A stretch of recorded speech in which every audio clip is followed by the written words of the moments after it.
Hello. Hey everybody, welcome back to the pod. Happy to be here. Hope, Um, hope everyone's doing well, enjoying summer. I know the kids have been off school for like a quick minute now, but hope you're not ready to murder your children yet. it finally feels like summer around here, so I feel like we can actually start to be like summer. Yeah, But then at the same time, I'm like, summer's over so fast. yeah, it was a slow start. Like if it's just starting in July, it's gonna be a quick summer. Yeah, I agree. Hopefully we get a really nice fall, which I feel like I say every year, but it's been lasting. Like last year we had fall until well into November. So That's true. Yep. um Do you have a win for the week? um yeah, actually I do. It came up last night. I was leading a mountain bike ride, which you guys know that I do in the summer. And this year I made a conscious effort to sign up for less ride leader nights. Cool. I felt really like burned out by the end of like August last year, and I didn't want to ride my bike anymore, which really sucks because that's the start of cyclocross season. And then we're going to be riding more. And this year I only signed up for like, I think 3 rides, and I only signed up for ones that were like leaving from the trails in my neighborhood. And I did like one last night, and I was like, you know what? This was like a good move. I had fun, even though it was too wet to ride the trails. I just like it was great to hang out. And I was like, you know what? This is actually still fun. And then I was like, but don't overcommit because then you'll hate it. Mm-hmm. And or not hate it, but just it becomes like a drag, right? And then I was like, yeah, learning to say no or like knowing your limits is like a huge win. Knowing where you can put like the mental load or the mental capacity into things and being like, nope, even though you guys are like saying that you're short ride leaders, I just can't, and I'm That's not fair. available. So Yep. And then you that's still good. get to do it, enjoy it, have your Yeah. time, do your Yeah. thing. And not feel guilty about it. That's the Yeah. other thing. Can't feel guilty about it. Yeah. Totally fair. We love Yeah. that. What do I got? Oh, a small life update. I have put a pin in moving to Vancouver. I think I talked about it on the pod a little bit, probably. I was very much wanting to be in Vancouver for the summer, but it's just not going to pan out. Can't find what we're looking for. Can't find it for the price we need it for. And I'm just not willing to make it work. I put that in air quotes if you're not watching the video, just for the sake of being in Vancouver. So I messaged my friend that's out there and I was like, hey, you know what? Like, let's put a pin in Vancouver. Intent to get out there at some point in my life in the next year or so, whatever it may be. But let's put a pin in it rather than just forcing something for the sake of getting out there. So Yeah. I feel like those are like two different things, but also like kind of the same thing. Right. it feels nice to just like I'd kind of given up on looking anyways because I was just getting frustrated not being able to find it. The pricing was stressing me out. So it feels nice to just like officially put a pin in it and like be the adult and say the things. She's fine with it. I'll get out there eventually. And then it feels nice to be able to like resettle here because I was kind of in a weird limbo of like living with my partner, but when am I going to Vancouver and do I plan activities here? So I wasn't really like doing anything anywhere because I didn't know where I was going to be. So it feels nice to be like, Kate, we're staying. We're going to reorganize the house a little bit, make it like a little bit more my space since I'm staying. I can plan some trips. I can do some things now that I like know where I'll be. Yeah. I feel like that probably feels really grounding. Hey? Yeah, it just feels nice to be like, okay, this is my home, at least for the next while. Make it my home, do what I want versus being in this weird in between. Yeah, totally. And like, I really like my life here, which was my conversation with my partner a lot, was that like, I love our life here. So it's not like I was leaving because I'm unhappy. It's just like, I also know I would like to be in Vancouver at some point. So yeah, absolutely. Well, that's great. I mean, I'm happy you're staying, obviously. Thanks. It feels nice. Not that we can't do this No, on but location. it feels nice to like still be near my people and just live life here for a little bit. Like I said, I'm happy here, so it's not like I'm sucking it up. It's very much just like, cool, you like your life here, so make it what you want until you decide you want to be in Vancouver. Yeah, totally. So today we're talking about all or nothing mindset. And we're both going to share a couple examples of where we see it a lot and maybe how you can like change that to be a messy middle type person. I also think it's really common in the summer. Like a lot of people shift and change in the summer, and I see it a lot, especially with like fat loss coaching or workouts or whatever it may be, of people being like, well, I can't do everything this summer, so I'm going to do none of it. And I'm sure lots of coaches know that struggle of like clients dropping off or shifting throughout the summer.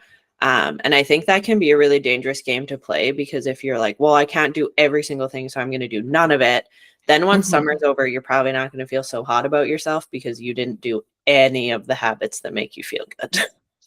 Yeah, totally agree. And that was actually going to be like one of my first examples, was like giving up like the weight training or something, because you don't want to be inside in the gym all summer long. And it's funny, I always say to my clients when we're having like a meeting, I'm like, man, everybody's trending in the same direction right now. But what we've kind of come up with is, okay, what can we do? What can we prescribe for the weight room that is going to keep you either in maintenance or keep you just feeling pretty okay? And then what can we do that's going to meet this need to be outside more often? Like, do we schedule more walks? Do we schedule more outside cardio stuff? Do we just like cut back on the time you're in the weight room? Or if you're going on vacation, do we switch to like more of a habit based sort of check-in, rather than, did you go to the hotel gym and do this workout? Did you, were you able to figure out, their crappy ass weights or whatever they have available there? Like, it doesn't have to be I'm being perfect or else. It can be something that's like, this is good enough. Yeah, I just had that conversation with a client who's headed to BC for a couple weeks, and she was like, I don't think I'll work out. I was like, cool, don't. But like, I do need you to sit down before you leave and figure out 3 or 4 things that make you feel really good on a day-to-day basis. And I need you to do those things when you're in BC. And that can be like, okay, I take my supplements every morning. I go for a walk. The first like 3 that came to her mind were like supplements in the morning, go for a daily walk, and protein at breakfast. Cool. Those are 3 really simple habits that aren't impacting your vacation in any way. They're probably actually making it more enjoyable for you. But there's still things that you can tick off that's like, okay, I looked after me on this trip so that I could better enjoy my vacation, versus going 0 to 100, or 100 to 0 is probably more likely, on vacation and then coming home and feeling crappy about it. Like, keep a few things in your routine that still make you feel good. They don't have to take away from your summer or your holiday or whatever it may be. And this might sound a little bit backwards since we're talking about like all or nothing, but like, I'm gonna need you to suck it up a little bit. I understand it's summer. I understand it's nice out. I understand we want to be outside. You can go to the gym 3 times a week for an hour. You're going to be fine. It's not going to take away from your summer that much. Yeah, I agree. And I feel like we get into this, we were just kind of saying it with like, oh, like we only have like 8 weeks of summer. No, we don't. Right? Like, yes, we kind of say that like it's kind of over in September, but truly it's not. Right? Like, we might have some nice weather. So just this is a good time to get efficient with your workouts. So you can't really tell me that like you don't have time to be in the gym if you're in the gym and like dawdling. Yeah. Right? And I also Like, think it's situational. Like, if you're going away on vacation and you don't want to find a gym to go to, fine. But if you're at home all summer and your reason for not getting to the gym is because you want to be outside, I don't actually want to hear it. Like, you don't have to be in the gym for 2 hours every day, but you can go to the gym 3 times a week for 45 minutes to an hour and then still go outside. Both can be possible at the same time. Yeah, both. It's like yes and, not either, right? We Yeah. can do all the things. Or if you are somebody who works out at home, you can definitely bring your dumbbells out to your backyard if you're, getting workouts. The other thing that I want to mention about, speaking of the backyard, is like, don't negate your extra summer activities when it comes to being active, right? So if you had to spend, like, I don't know, a whole Saturday, like, gardening, doing yard work and stuff like that, that counts. It's not that you spent the entire Saturday laying on your deck doing nothing, right? The digging, the mowing, like, who knows what else you were doing out there, but that all counts. It all counts. It's not, it doesn't delete something that you would have done. Like, if you're like, I just didn't have time to, like, go for my run. Okay, that's fine. But, like, let's be like, oh yeah, but I did do all this stuff, and now I'm not stressed about my backyard.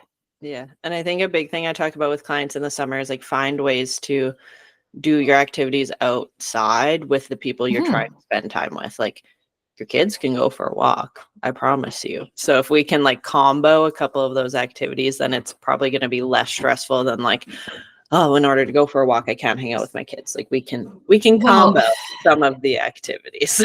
Sometimes walking with kids is stressful, but I highly recommend these. And like make it fun. Like be like, hey, we're going to go for a walk to the park. And then once we're done at the park, we're going to walk home a different way. Like make it a thing so that you can get something out of it. Your kids can get something out of it, whatever. You guys are all going to be like, but Jill, you don't have a kid. Yeah, but I don't have a kid, but there's one I hang out with frequently. So I now can tell you that your kid is capable of going for a walk. So Or a bike ride. Yeah. Or, if they're small enough and you've got a chariot, take them somewhere. Go to the grocery store, walk to the grocery store, or like whatever you have to do. Like, there are ways to do more outdoor things and be more active and spend time outside. If you're stressed about like doing all the things in the summer, see what you can combo together. Yeah. Bike ride to the grocery store. You want to go get ice cream? Can we bike there? Like find some ways that like it's still fun, it's still family activity, it's still whatever, but you're getting some benefit out of it too. Change up your routines. We say this all the time. Your winter routine doesn't have to be your summer one. Like I will happily be in the gym 5-6 days a week in the winter because it's cold and I got nothing else to do. Currently, I'm in the gym like 2 to 4 times a week, and that is fine. But I'm also being aware that I probably need to make up for that missed movement with more walks or going on a hike or whatever. So I will happily take that trade-off of like, okay, if I'm only getting in the gym 2-3 times a week, I got to do something else somewhere else. Yeah, totally agree with that. And then let's kind of flip and talk about nutrition. I feel like that can be all or nothing in the summer too, right? Like we will be salad and chicken all week long because we're into the fresh vegetables. Our gardens are producing, we're doing it. And then the weekend comes and we've got a barbecue or an event and we're just like all over the hot dogs, the alcohol, the chips, all those kinds of things. Yeah, I actually had this conversation with a client, and let me see if I can pull it up quickly. She's got receipts. I do, just because it was like she answered her own question. When they do that, basically. If any of my clients are listening, I love when you do that. Yeah. So she put in one of her check-ins, basically just like about snacking and things like that, which I feel like is super common in the summer because we're at events or barbecues, whatever. So there's more snacks. She was like, I feel like when I know the nutritional facts of something, I'm aware it's going to throw off my day. So I eat it in moderation, but it's not how much I would want to eat. And I kind of read that as like, yeah, you just answered your own question. Like that is the whole purpose of better understanding our nutrition and getting more confident with our nutrition, is that we can see something and be like, hey, this probably isn't like the highest nutritional value for me. So I'm going to have some of it, but I'm going to make sure I'm having some protein and some veggies with it. Like she saw that as maybe a negative of like, but I'm restricting myself. I see that as, no, you're aware of the nutritional value in something and you're adjusting the amount you eat because of that. You're not eating it. You're not telling yourself you can't have it. You're just like, hey, let's eat a little less of this and a little more of that so that we're a little happier all together. So even though there's barbecues and things like that in the summer, like you still control your own nutrition. You're still probably aware of what you're eating, what's included. Like we know that a hot dog has more protein than chips. Like is a hot dog the like best form of protein in the grand scheme of things? No, but like if we're comparing the two, we know that a hot dog's got more protein than chips. So like being aware of those things and adjusting accordingly is really all anyone's asking you to do. Yes. And true restricting is avoiding altogether or saying, I can't, I won't, that's bad, or I'm going to be bad and have this. Like having those kinds of language around whatever the illicit food is just makes you want it more. And you're probably going to overindulge if you avoid it altogether. So the best thing to do is to fuel properly. So you know you have a barbecue later. We're not skipping lunch, right? We're going to eat a normal meal. We're going to prioritize protein.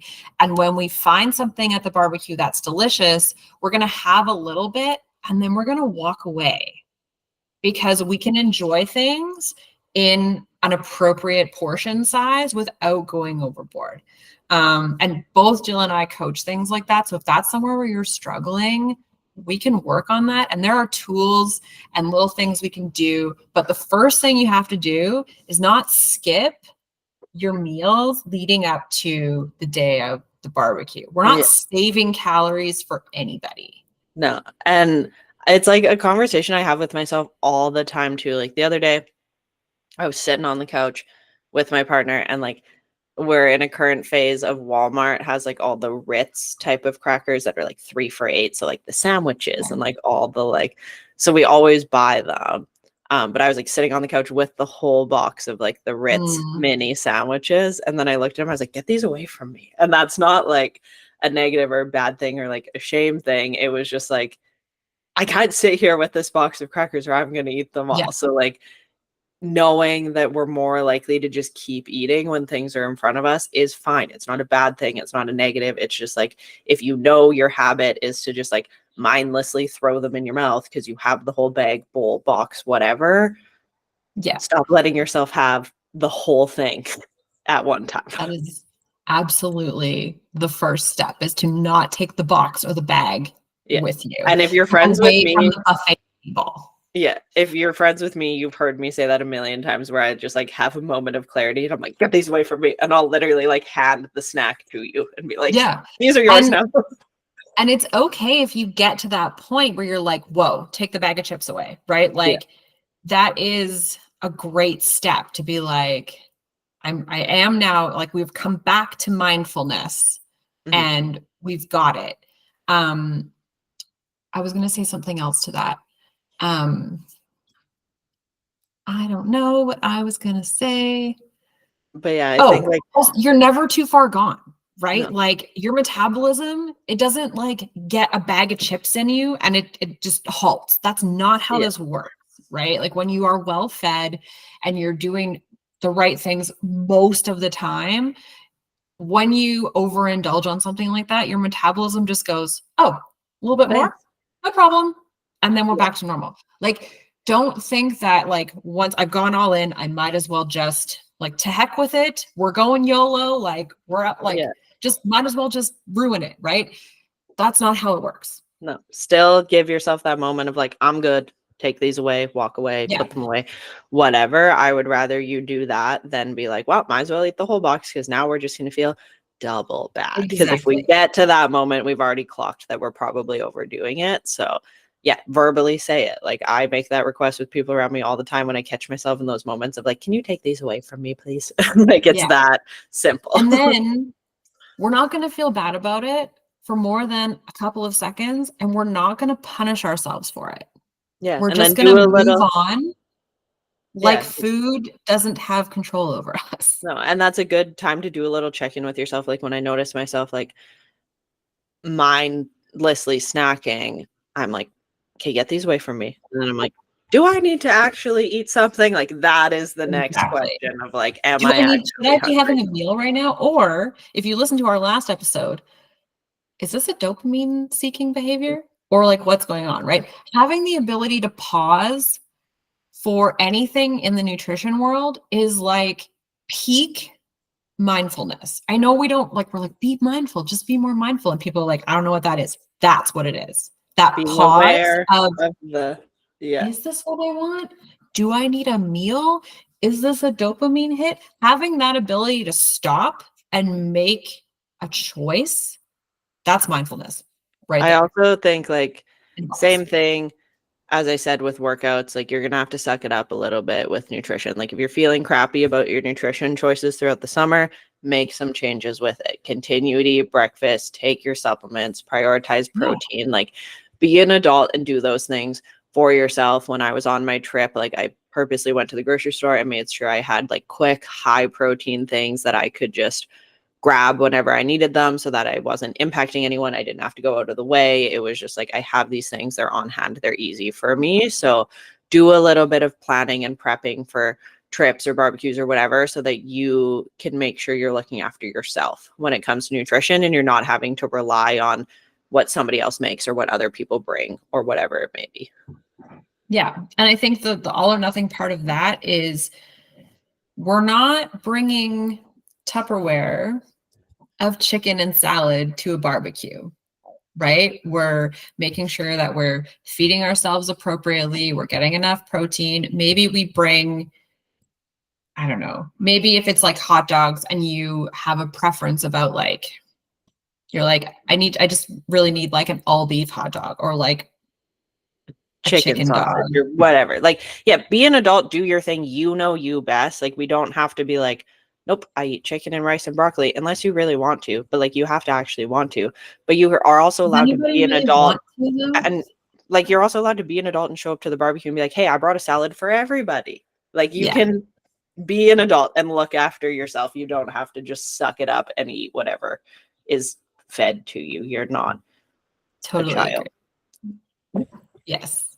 Yeah, and so we're back into the theme of parenting yourself and a little bit of tough love there. But Yeah. I know we both have other appointments to get to, so this is going to be a quick wrap up here. If you have any other thoughts about all or nothing mindsets, or you need help with an all or nothing situation, or you just have a general question, shoot us a message to the pod Instagram at Lattes and Lifting Podcast I just said it, Instagram. If you need to find me, it's at JLack Fitness. And you can find me at CoachJill.April, and we will catch you guys next time. Bye.